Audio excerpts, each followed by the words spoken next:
So welcome everybody to this afternoon's webinar on getting kids outside. My name is Stacy Purslow with the New Hampshire Farm to School program, and this is one in our webinar series that New Hampshire Farm to School and the New Hampshire School and Youth Garden Network have organized. Before I introduce Ted, I'd like you all to introduce yourselves and just provide a little information as to, why you're interested in getting kids outdoors or what you hope to learn from this afternoon's webinar. So I'm just going to call on people to introduce yourselves. So it makes it a little bit easier. Let's see, how about we start with Kaylee? Oh, sorry. I am the ECE coordinator for the Indiana Department of Health with their Division of Nutrition and Physical Activity. And so working with ECE, just hoping to get more ideas on ways that I can communicate with our partners on how they can get children outdoors and more involved with the outdoors and how to help keep their bodies healthy. Great. And are you in New Hampshire, Kaylee? I'm not. I'm in Indiana. I was sent Okay. the webinar from a friend of mine, and she was like, "Hey, you might be interested in this." So I'm here and I'm interested. All right. Well, welcome. Thank you. Thank you. How about Rebecca? Oh, you're on mute.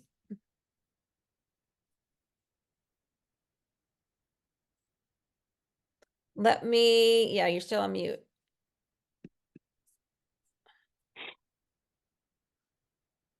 No. I'm going to go over to Mike, and Rebecca, you can figure out your unmute. I'm Mike Smith from New Hampshire Ag in the Classroom. While my job doesn't have anything specifically to do with kids getting outside. Certainly, the vast majority of agriculture happens there. But I'm also a high school cross-country coach and value the out of doors. And I think when I was teaching, my best work happened outside the classroom rather than inside the classroom. Thanks, Mike. And Eric. Hi, everybody. My name is Eric, and I work for the National Center for Appropriate Technology, or NCAT. We're a national nonprofit organization, work with farmers throughout the United States.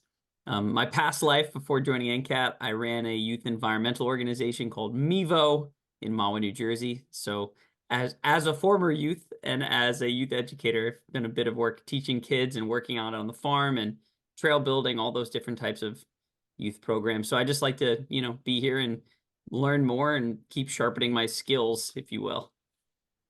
And which NCAT office are you out of? Northeast. I'm based in Mahwah, New Jersey, but Okay. I represent from Maine to Maryland. Great. I work with Andy a little bit up Yeah, here. Andy's my boss. Yeah. Okay. Christine.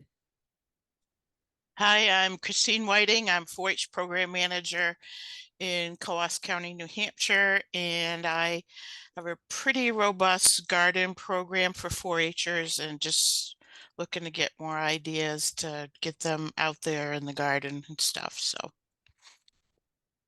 Thanks, Chris. Anna.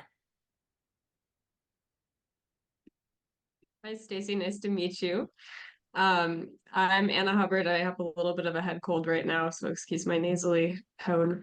I'm a project manager for a nonprofit in the White River Junction, Vermont area. We service the Upper Valley, called Vital Communities, and I am taking over the Farm to School program, and I'm here just as an information vacuum. Thanks, Anna. I missed meeting you at the NOFA conference. Me too. I was really bummed to miss it. Yeah. Lisa. Hi, my name is Lisa Moore, and I'm with the Belknap County Conservation District, but we've done farm to school in our program, but also outreach, partner with Cooperative Extension on some outreach programs. And we have a community garden, and we've written a grant. We'd like to expand usage of it, including youth if possible. And we also have a trail system that we're working on with county-owned land. So thank you. Thanks, Lisa. And Bridget. Hi, everyone. My name is Bridget, and I work with the New Hampshire Department of Education based in Concord with the Office of Nutrition and Program Services. So working with the National School Lunch Program, and we're doing a lot more with Farm to School, and I'm relatively new to the role. So just kind of interested to get to know other partners around the state. Specifically, we're doing some work with a grant on school gardens. So love to hear any info on that if possible. So yeah, thank you. Thanks, Bridget. Okay, I'm going to introduce Ted and turn it over to Ted. I don't know, Ted, do you want to discuss as we go, or?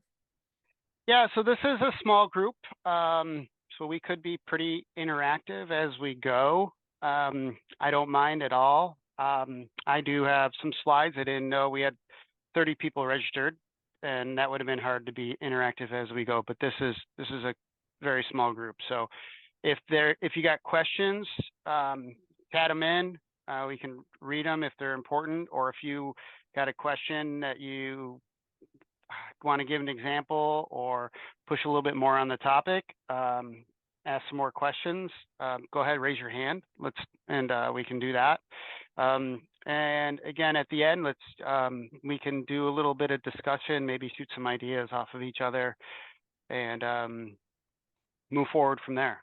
So let me start with sharing my screen and seeing how that goes. All right, so all right. That look correct? I would hope so. So they changed it up a little bit on me on Zoom here. I'm a Teams player, not a Zoom person. So anyways, what I want to do, introduce myself. So again, I'm Ted Kendziora. I work with the U.S. Fish and Wildlife Service. My patch for you guys. I am a private lands biologist, and I work for a program called Partners for Fish and Wildlife. Probably not a lot of you have heard of it, but I do restoration work, voluntary restoration work, and we focus on private lands, town-owned lands, not-for-profit organizations, pretty much anything except for federal-owned lands or state-owned lands. So I'm there to kind of help do restoration and give advice or technical service or consulting expertise on habitat restoration. Depending on the year and depending on the administration, sometimes I have funding. Sometimes I have a lot of funding. Sometimes I have a little bit of funding, but also an expert in trying to get that funding and help people get projects done. So, well, about 2015, my supervisor and office leader came to me and said, "Hey, Ted, here's $20,000. Want you to go ahead and make a schoolyard program in New Hampshire." And that was the guidance I had. And I said, "Well, how come?" And he's like, "Well, because you have kids and you should do it." And I said, "Oh, okay. Well, I'm not an educator. I move yellow and green machines for a living. I do habitat restoration."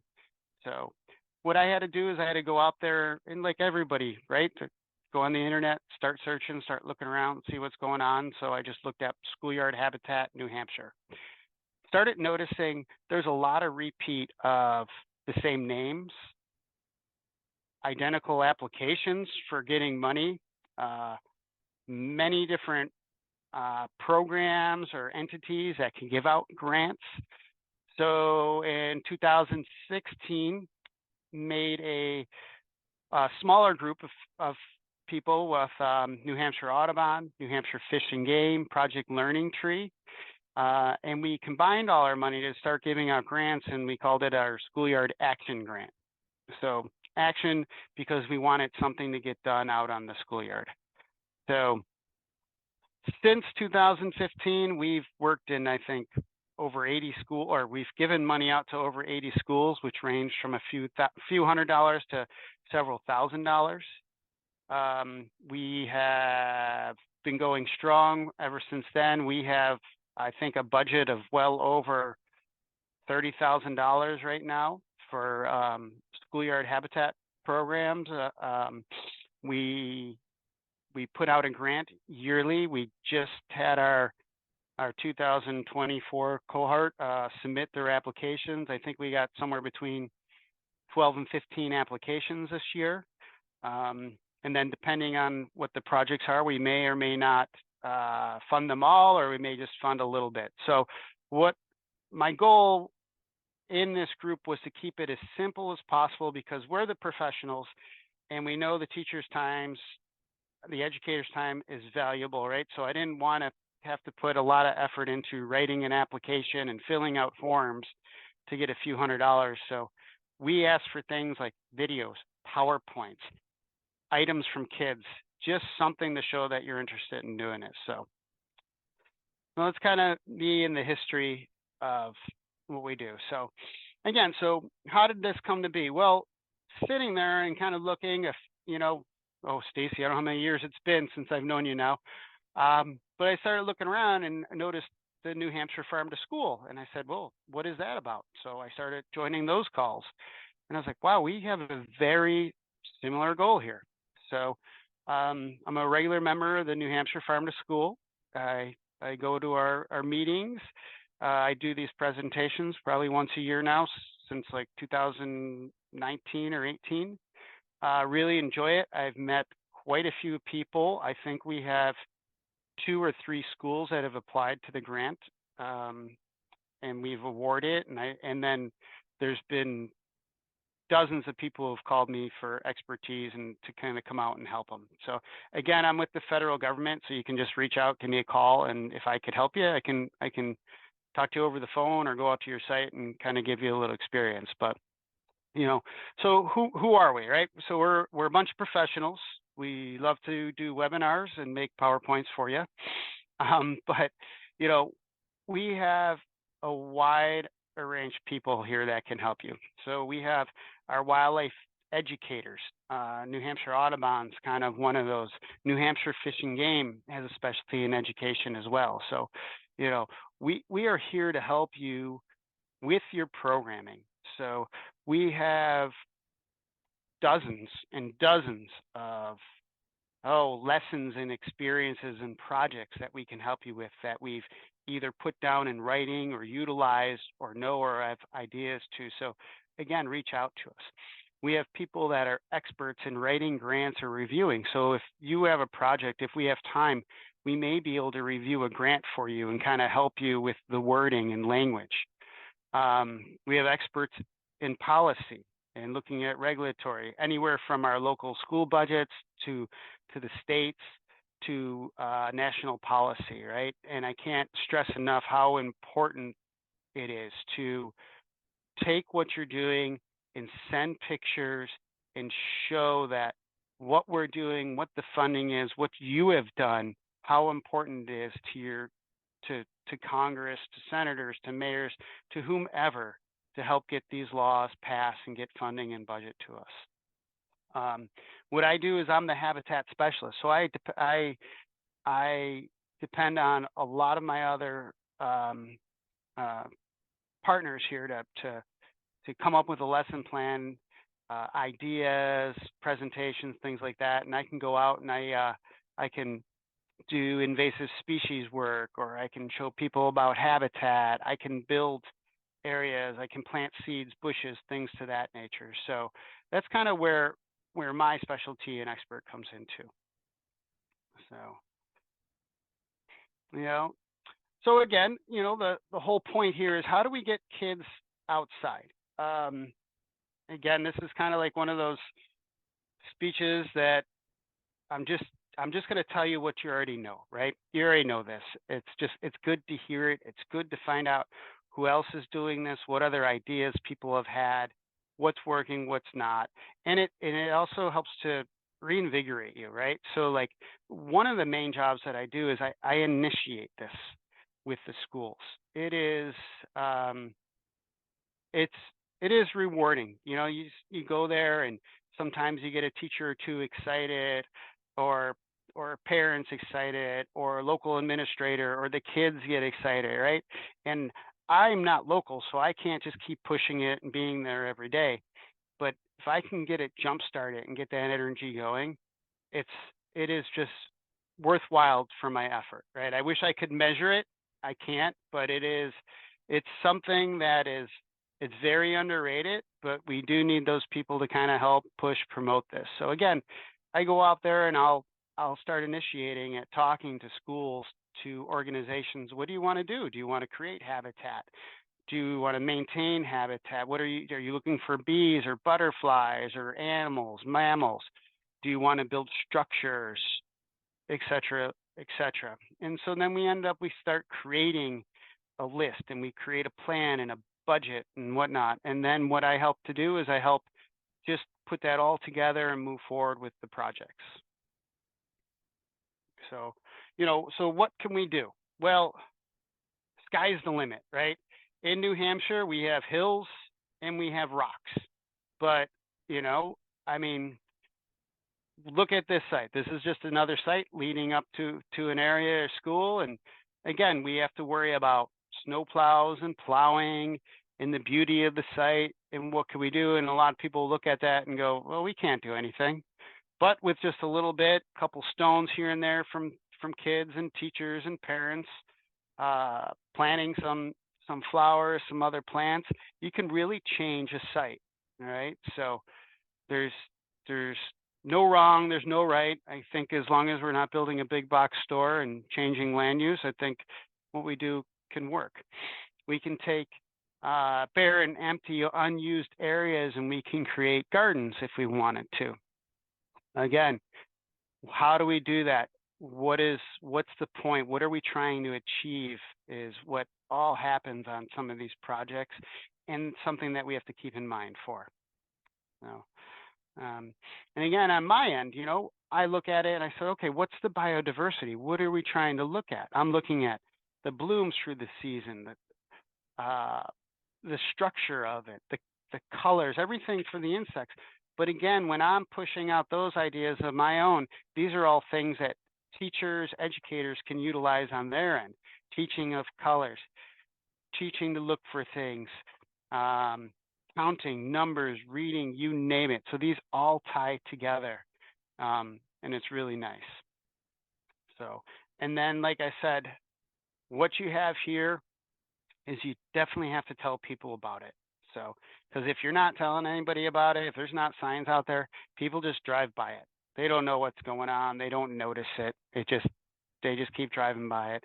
And you'd be surprised at who will drive by, who could get interested in it, who can help you, who could potentially help fund it, donate it, do some work for you. Hey, I'm a landscaper. I saw what you guys are doing over here. I have some mulch. Would you guys like some? Things to that nature. So I can't tell you how much it is needed to advertise and show people that you are doing these projects. Don't hide it, basically, is what I'm trying to say. So again, so for this first half of this presentation, again, it's not going to be long, but some of my points so far, right? What I want everybody to do and think about is ask for assistance. We have a ton of professionals out there, like I said, wildlife biologists, educators, policy people, grant writers, you name it. We're there to help you. We're here to help you create a plan. We can help you set budgets. We can help you be realistic about what you're looking at. You also have to kind of be realistic as well, right? We don't want you running off and creating a Mickey Mouse playland and go and asking for a Disney grant, right? So you're one of a million people asking for those funds. So be realistic of where you go to. Look and use the proper terms and definitions, right? So I already heard today, hey, we have a grant on school gardens.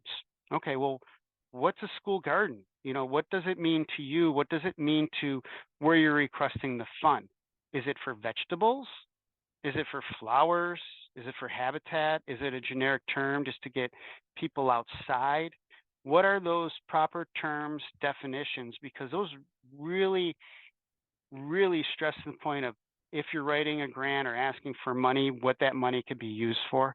It also helps you kind of determine who do you want to talk to or who we can help put you to the right person. And again, sometimes you don't know. Maybe you are just like, I want a school garden, but you don't know what you want yet. So again, start looking for funds, look for that local community, those local foundations that can help you there. And then go ahead and implement your plan. Don't hesitate, don't wait. When there's funding available, you have to go for it, because there's not always funding available. And like anything else, why do it today if we can do it tomorrow, right? You may not have the right team, somebody could leave, the grant may fall apart, they may not have funding anymore, etc. You name it, anything can happen. So when you have that right opportunity, go for it. And then from there, you got to keep it going, right? And how do you keep it going? That is by far, since doing this since 2015 on this type of work, that's the hardest. Of those 80 some projects that we did, we actually looked and reviewed them, and a little over half of them are still going to some capacity. I thought that was terrible. I think we were like at 52% or something like that. However, I was just in Pennsylvania, I believe I was, yeah, because my hat, and talking to somebody there, and they were like, 52%, that's amazing. We're running at 20-something%, right? And so I was like, wow, that made me feel really good, right? And I was like, all right, well, this is great. Like, now I guess we are doing a good job. How can I get this better? Who can I talk to? Hence why I'm here with, the farm to school programs and talking to all these partners to help and to kind of push this out and spread it. So, and that's kind of the first general half of what I do, what I've been doing, what my program can do, and how we can kind of help you. So on the next part here, this is where I want to try to get into some ideas. And again, these are just my ideas, my personal experiences, what I've researched, what I've learned over the years to figure out how to get kids outside. I'm not an expert. I learn something new every day, right? So kind of the same thing like you. What did we do to start? Well, I started researching, reading books, going on the internet, buying books, looking at YouTubes, you name it, talking to friends. How do we get kids outside? And there's not one simple answer to it, right? So I figured, well, let's reach out to the best experts of all.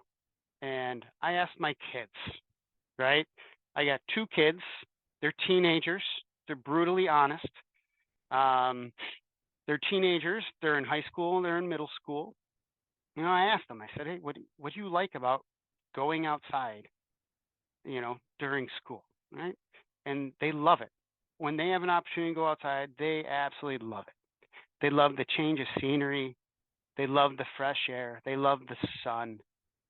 They want to be out there all the time. But to caveat that, it's like, what don't you like about going outside, right? And they're like, well, it needs to be planned. They are teenagers. They don't bring coats to school anymore. They don't have the right shoes, right? So basically the point there is you have to be willing to be flexible in your plans, right? I've known a lot of schools where they've went out and they looked for grants and got boots.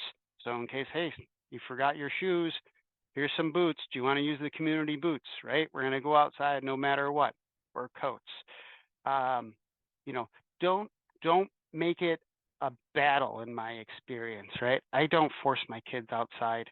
I'm outside all the time for work. I have a lot of coworkers who have forced their kids all the time to do what they do. And now that they're grown up, they hate being outside. Probably it'll turn around when they get older, but they're just angry about being forced to do it, right? Find something that drives that child to make them go outside or participate in that, right? Not everyone has to pick up the worm or the beetle or the butterfly. You put a butterfly on my daughter and she would punch you and run away, right? But figure out what they like. What could they help you? What are their skills? I've done projects where we had same thing, the class. Not everybody wanted to get dirty, but we had people that were great at writing. We had great social media people. We had people that were good technology. We had other people that wanted to work in business end, right? So we had groups looking at grants. We had people writing about the aesthetics of the place or the beauty or how it can make you feel emotionally, you know, instead of just physically. But how can that work? Try to figure that out with all your kids or whoever you're trying to get this to, right? So it is not just a tunnel vision of you're going to learn about worms or this bunny or this bird or anything. Everybody has a different perspective of why they're out there. Maybe they want to see the bird. Maybe they want to see the color. Maybe they want to hear it. Maybe they want to see the sky behind it or the trees. Think about how you can do something like that. Other things that you can do that seems to echo with all the age groups that I look at is they love scavenger hunts and getting out there and doing things because it kind of seems like it's not work. You know, so they do love that. But again, relate back to why you're doing it and what you're doing and talk about all these options and things like that. So also reach out, you know, to other groups and teachers, and like, you know, sometimes just going out there and having quiet time is awesome too. It's just a break, right? Like recess isn't always recess. It's loud, it's stressful to kids. Some people are playing sports and they don't like it. Other ones are in groups, and so there's anxiety. So sometimes it's appropriate just to go outside, separate, and have that quiet time. Let everyone relax, regroup, feel a little bit rejuvenated, right? A reward, I've heard good and bad about these things. You know, are you punishing them or are you not, right? Leave that up to you and who you're teaching and what you're talking, what age group you're looking at it. But, you know, my son who's in middle school, going outside is a reward. Their school is set in schedules. They can only go out at planned times. No one else is allowed at any other time. And if someone's being naughty in class, they get that outside space taken away, and it devastates him for the day. He hates it, absolutely hates it. So, so again, how do we get them outside? What are we doing? Think about your projects and how much time and energy you and your team have. Are you looking at an active project or a passive project or ideas to do? And again, we have to caveat what those are, right? So some are active all the time. Gardening, right? As soon as you start turning over that soil, you have to weed it, you have to seed it, you have to get water, you got to find plants, you got to harvest, you know, for a vegetable garden. If you're putting in a formal pollinator garden, same thing. You have to weed it, you have to keep it maintained, organized, right? Do you have the time and energy to do that? Sometimes people want, oh, we're going to get some seeding. Oh, we're going to do it. We don't have the money to put in stone, so we're going to get wood, and we just cut down some local pine trees. Well, those are going to rot in a little bit. You have to keep the snow off of them. You know, did you build a bench, but you can't use it because the snow's on it, or it rained and now it's wet and you can't use it. We have displays out there, right? How up to date are they? Some of the things we're getting around now is we can put a QR code on a sign and keep these signs and things a little updated, a little easier. Other passive projects that we talk about. Again, typically there's still a little bit of work to get done, but maybe it's a little bit easier once it's established, and that's where we kind of can come in and help kick start that. So it's more of a passive project, such as having trails out there, or seeding, or having an outbuilding, or something like that. Artificial turf, I've had people go, "What are you, crazy? How is that environmental and outdoor?" Right? And I'm like, well, instead of them playing in a mud pile and teacher or parents yelling at you and teachers saying, "I'm not taking them out there because it's too muddy," now you have a nice site where you can just sit, and that colored green, that's good for you too. The texture of the artificial grass, even though it's artificial, it's still good for you. It's a place where you can play, or you can still sit. And believe it or not, colleges, universities, a lot of places give away artificial turf for free. So there's things that you can do, but again, there's that cost to get it done and get it out there. But it's just areas. Water, utilize water. Ponds, stormwater ponds, there's rivers, there's natural ponds, there's things like that that you can use and use classes for. The, you know, and again, so how I've seen it over the years, so the ones that get it done, that keep these kids going outside, there's a lot of energy in those teachers or that group, that coordination. And that's kind of the biggest part that I've seen. It's the coordination amongst that energetic group or person, reaching out to everybody, reaching out to parents, to students, to other faculty members, right? You need to kind of coordinate, not with just your group, not just your program, but your school, and you got to get other teachers involved and get them out there. You have to schedule times, make sure people are using the spaces, getting them out there. If it's to read in literature, if it's to do art, if it's just a quiet time, if you get done with a project, you can get out there, you can do math. Again, my daughter loves just going out and sitting on the stairs in front of the auditorium at her school on a nice day. So, but if you don't schedule it, it doesn't seem to work. If you're not talking amongst your group, it doesn't seem to work because other people are, somebody else is doing it. I don't have to take them out, right? You also have to plan for it long term. You just can't be like, I'm going to take them out today or something like that. You really have to be thinking about it and saying, all right, I got to look at the weather. What am I going to do? Oh, I got to adjust my schedule. And that is hard because we have so many things to do. And that's kind of why we have the education team, because we're like, hey, what's your grade? You want to go outside? We have something for you. Just reach into this basket and you can do something. So again, we're here to help you. Once you plan it, you got to think about maintenance. Maintenance on something that's like an active project, that's a lot of time and money, right? So how do we think about that? How do we get that done? On those passive projects, it's a little bit better, especially if you just are utilizing your existing site or somebody else's land where maintenance is already happening, or there's an outbuilding where maintenance already happens, then you don't have to kind of worry about that issue and that long-term thing. But again, looking for funds and that time and that obligation is some of the hardest things that I've seen that's out there.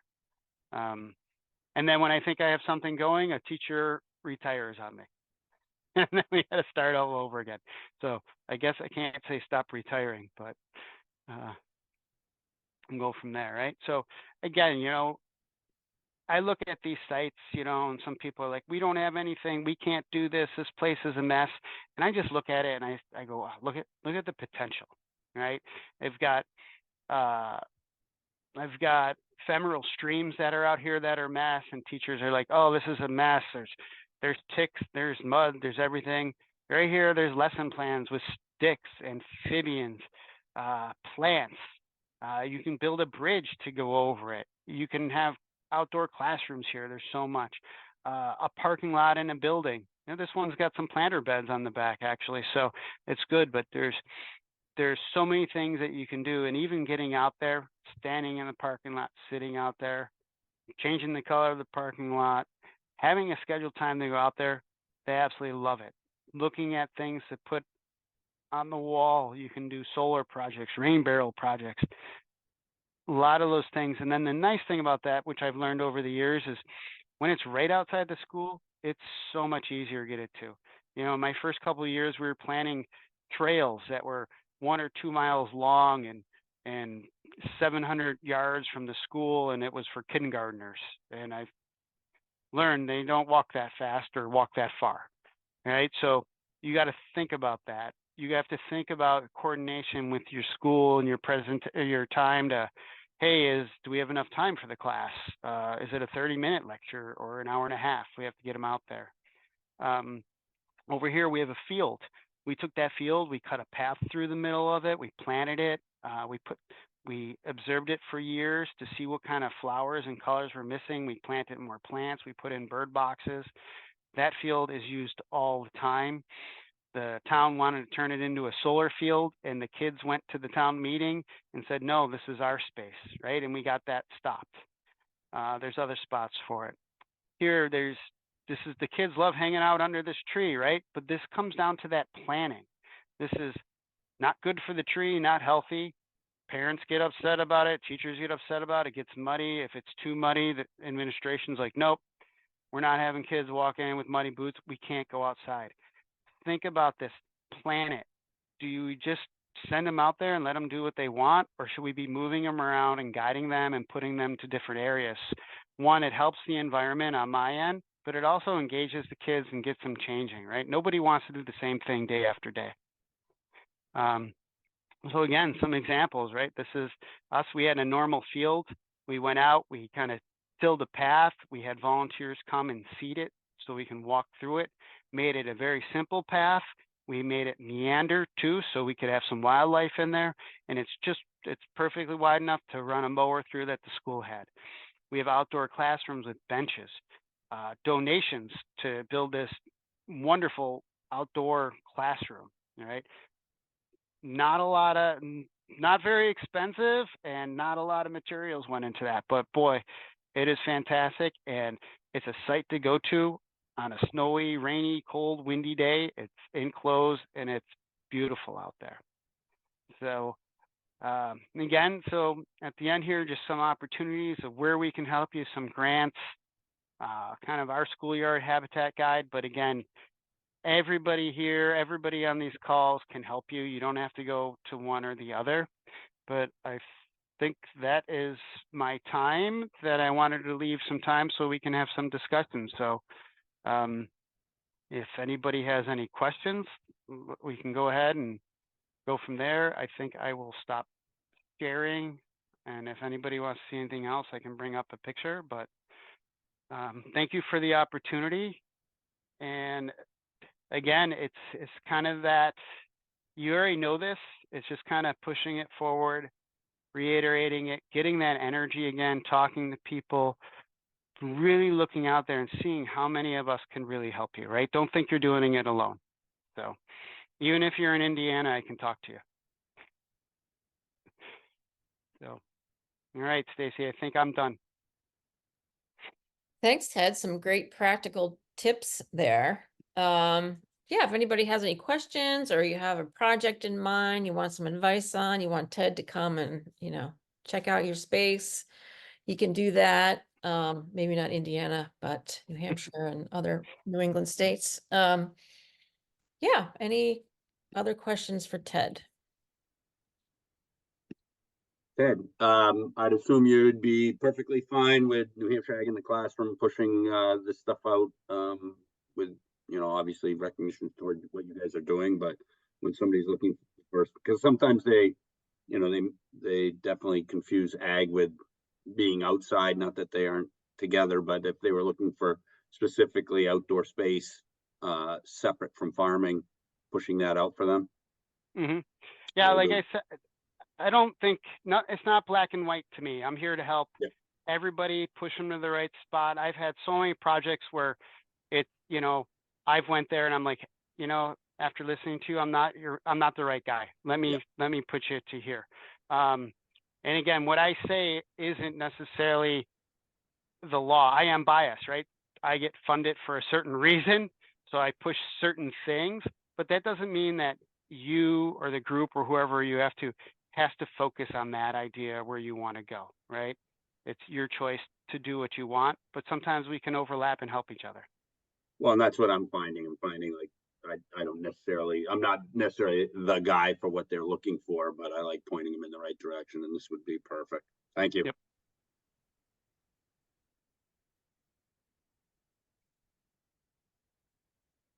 Anyone? You guys don't get your prize if we don't stay till the end, I heard. Lisa, what's your trail project? Well, I'm pausing because we've got a couple of different locations, but mostly at Gunstock, we've done interpretive signs. We've done an elevated boardwalk with wetlands information, but we've also tied in into that 3/4 mile trail, 2/4 of it, half, is not actually in the wetland. So and Gunstock has a lot of trails that they really would like people to point things out. We did a wildlife habitat around a pond that they use for snowmaking. Anyway, and then with the community gardens, we'd really like to engage people more into using public lands. So we don't have paths there, but we have 48 acres and half of it's hayfield and half of it's woodland. So we're interested in working that into. It's a little far from the school. I think we were talking that about the fact that little kids don't like to walk far, and oftentimes the teachers don't want to take them very far. So trying to figure out how we can make that a destination location. Yeah, right. So things I didn't realize. I didn't realize there's no money to take a bus to go on a field trip. That money goes to the sports program. But that's why we're here, to kind of help you. We do have funding, discretionary funding, and in that we try to look at that. But again, it's that the bigger picture, the bigger planning of it is, are you allowed to take that half-day field trip, right? There's a lot of rules and regulations out there. On the other end too, right? Like I was just talking about too, of what I do. I don't just do schoolyard habitat stuff. So I can do consulting or work or help with funding or implementation on wildlife habitat projects as well. So again, it's that kind of talking to the right people, thinking outside the box, right? It's not just schoolyard habitat, it's planting of a field for pollinators and things like that. So there's other entities and groups that can help out with that. Thanks. Bridget, what's your garden grant program about? Yeah, so we, the New Hampshire Department of Education has a grant from USDA. So we're administering the sub-grant to schools, and it's about to open next week. So we don't have it published yet, but I'm hoping for next week. And it's open to any school that participates on the National School Lunch Program, which is many, or school breakfast program. And it's just about starting or strengthening school gardens. So we hope to get a lot of applicants, and yeah, more. I can share the information too with you, Stacy, or yeah. and even more of the group too once it's publicized. But yeah, we're excited for that. Yeah, that's great. I didn't know that the department had that. That's awesome. Oh, Chris dropped off. I was going to ask her about 4-H. And Anna, what are you doing in the Upper Valley in New Hampshire? I'm still in the onboarding process of farm Okay. to school. But Ted, while you were talking, I have a background in permaculture, and everything you were saying about intentionally designing the landscape really resonated with permaculture principles, which was interesting. Yeah, you definitely need a plan, right? Just don't do it.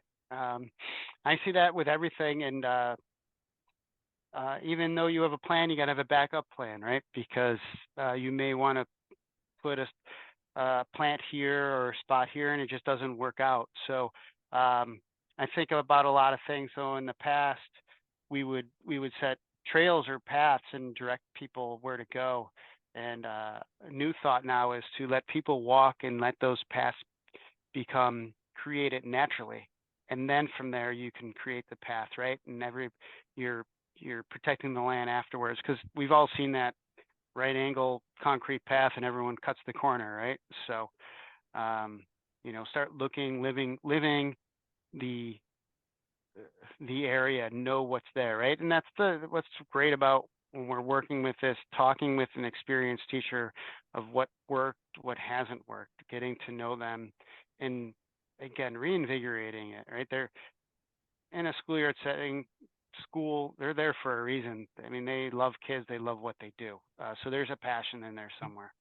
Sometimes you just gotta poke at it a little bit, get it going again.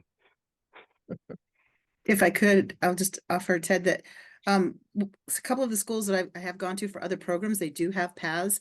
And one of the things I did incorporate in was utilizing those paths for the scavenger hunts you talked about. And the teachers were really thrilled about that because they can just then next year too, go out and take pictures and give the kids that. But that was a great idea. Thanks.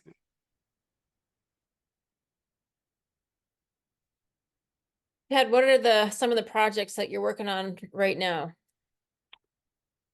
Oh, so I've got a few schools that applied last year, the year before. We're doing a alphabet garden. It's for an elementary school. So again, they kind of came in with the whole idea of we need an item for every letter, right? And they're going from there. And I was like, well, we can make it bigger or maybe less, but you can start grouping items. You can classify it for different grades and things to that. So, you know, we weren't just looking at, you know, S for the sun, but can you do S for soil? Can you have multiple letters? So those are kind of the things, like, again, they come in with ideas and say, hey, we want to do this. And then I can, oh, how about this? I've seen this here. This school's doing that. So we've got schools doing that. I've got a few, another school, again, we did a seeding for pollinators, and it was working great. We had everybody on board, the students, the teachers, maintenance, and we did everything right, textbook, and we got the kids out there. And again, I kind of get torn between, we're not here to make them do work, we're here to teach them some things, right? But these were high school kids, they wanted to get dirty, so they're pulling some weeds, and I taught them how to seed. And so we seeded the place, and then the teacher gave them their grades, and they all passed. And the next day we needed some more help, and not one student showed up. It was me, the teacher, and maintenance, and that was it, right? So that's disappointing. Then went away, summer started, and maintenance hired subs, and they mowed our field every week for the entire summer and destroyed what we did. And we had to start all over again, right? So lessons learned. I don't do everything right, but these are things that I can talk to people about and say, hey, this is what has to happen. You know, there's that activeness and that passiveness, and what are you trying to plan? What are you trying to do? Because it takes a lot of work. So those are kind of the ones that I'm looking at, or that are on my grant now. Like I said, I've got so many in the past. And then the 12 or 15 that we came in here, a variety of things, of trails to gardens to pollinators to bird feeding stations, things like that. I don't recall anything too big for an outdoor classroom. Some of my other cooler ones, we've had some courtyards that are inside of schools that we're utilizing that space, or I don't know what you would call them. They're not really courtyards, but they're, you know, 3/4 enclosed areas, and we're trying to utilize those spaces, right? So you got to think about distractions of kids, and how loud is it? What are you going to use that space for if everybody's windows are looking out there? So there's a lot of logistics to all this stuff. So again, why you can't do it in a bubble and you have to talk to everybody. So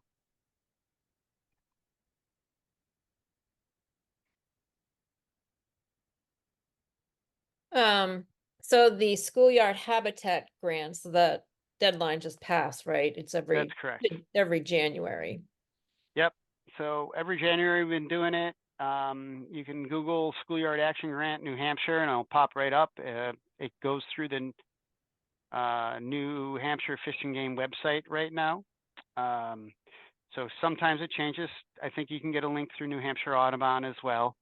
But again, it's anywhere from a few $100s to several $1,000s to getting kids outdoors, right? So we want to do that implementation, that action. We kind of shy away from buying binoculars or pencils or books or anything like that. But we're definitely going to help you put some pollinator plants in, create some ideas, create some structure for animals, maybe some outdoor classroom stuff, paths, ideas, things to that nature. So Is it there's just for not much. schools to apply for?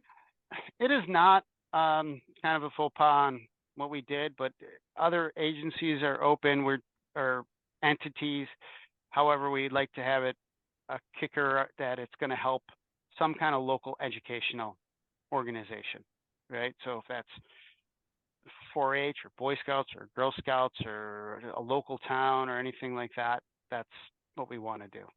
So again, I don't have enough money, funds, or strength to save these species altogether. I got to teach all these people, you know, the benefits of why being friendly to the environment is helpful for us now and for our future generations.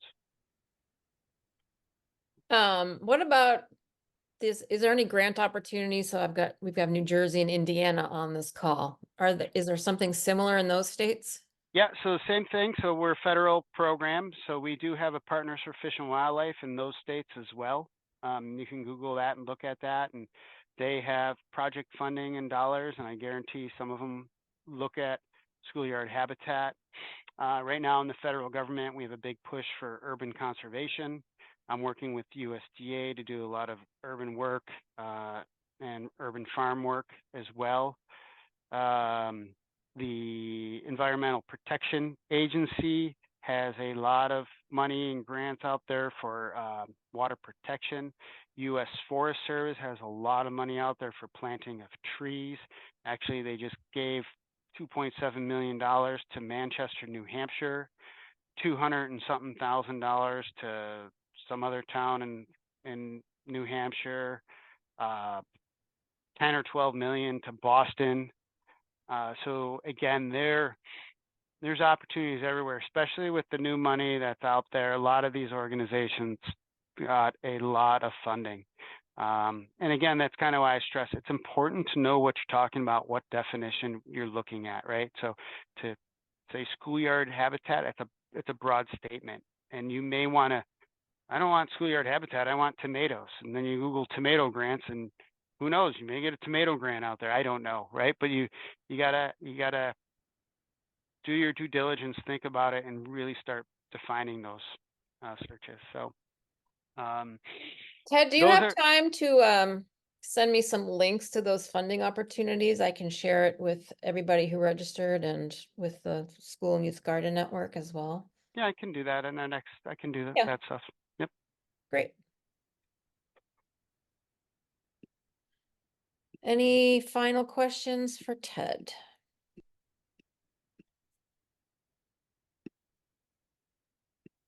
If Yep. nobody else does, I'll just, so you brought up a barrier that I've experienced myself, which is, you said they hired some temporary staff over the summer and they destroyed your project. I've had a similar thing happen to me. And I just wondered if who would we write a grant to for education of SAU facilities managers or whatever, you know what I mean? What's the incentive for getting them the education so that they're better partners? Well, I don't know, the incentive, as I guess funds were utilized, and then now somebody has to spend money again to get that project done. So it is tough. So America the Beautiful is another grant opportunity, and I've been pushing for years. Rhode Island has a huge push to do outdoor schoolyard projects in every school in the state. So they started at the highest level, the state, and they're going district by district.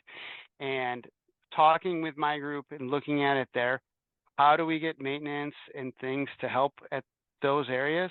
It needs to start at that higher level, at the school board. You need to show that this is important, right? And you need to talk to the superintendent, and it's not just a school, because sometimes the principals have no say about the maintenance. Sometimes they're subcontracted out. Right. And then people just get on their mower and they mow what's green. Yeah. Yeah. So, well, thank you. Maybe that's what I'll do is I'll start with the school board, see if they know of funding that they may have utilized for education of staffing or Yep. whatever. Okay. Thank you. I mean, again, if I was to look at that, I never really thought about it, but that's where I would look at landscape companies or big programs like that who do mowing, who sell mowing equipment, lawn equipment. All of these companies now have a ton of education associated with them, grants and funding that they have to spend for public outreach. Not many companies can't do that, right? And again, it's the aesthetics and doing it right. Nobody wants to know that your machine is doing something bad, right? They want to make sure everybody's responsible. So I bet you if we dug deep enough, you can do it, because Home Depot, Lowe's, Walmart, they all have programs and give out grants. I bet you John Deere gives out grants too, right? And you can talk to them about it, things to that nature. You can get the school a new mower, Lisa, and then you'll have some power there. All right. Well, thank you all for joining us this afternoon, and thank you, Ted. This will be being recorded and will sit on the New Hampshire Farm to School website under 2024 webinars. Ted's going to send me some links to some of the grant opportunities he talked about, and I can follow up with everybody who registered with an email. There are a few more webinars coming up. Mike here is doing 2 of the next ones from Ag in the Class. So those are coming up in March. And then I think there's a few more after that too. So hope to see you at some of those. So thanks everyone. Have a great afternoon.